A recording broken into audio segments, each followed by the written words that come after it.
ఇక విజయనగరంలోని గరివిడిలో దారుణం చోటు చేసుకుంది. శివరాం గ్రామంలో కోండ్రు అఖిల అనే యువతిని గుర్తు తెలియని వ్యక్తులు కత్తితో పొడిచి పరారైపోయారు. ప్రస్తుతం యువతి పరిస్థితి విషమంగా ఉంది. మెరుగైన వైద్యం నిమిత్తం విజయనగరం ప్రభుత్వ ఆసుపత్రికి తరలించారు. ఈ ఘటనపై పోలీసులు కేసు నమోదు చేసి దర్యాప్తు చేపట్టారు.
రైట్, ఇక విజయనగరంలోని గరిబిడిలో దారుణం చోటు చేసుకుంది. శివరాం గ్రామంలో కోండ్రు అఖిల అనే యువతిని గుర్తు తెలియని వ్యక్తులు కత్తితో పొడిచి పరారైపోయారు.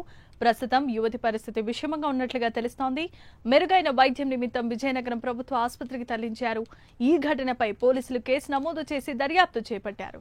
ఇదే అంశానికి సంబంధించిన మరిన్ని అప్డేట్స్ మా కరెస్పాండెంట్ సుబ్బారావు అందిస్తారు. సుబ్బారావు, చెప్పండి.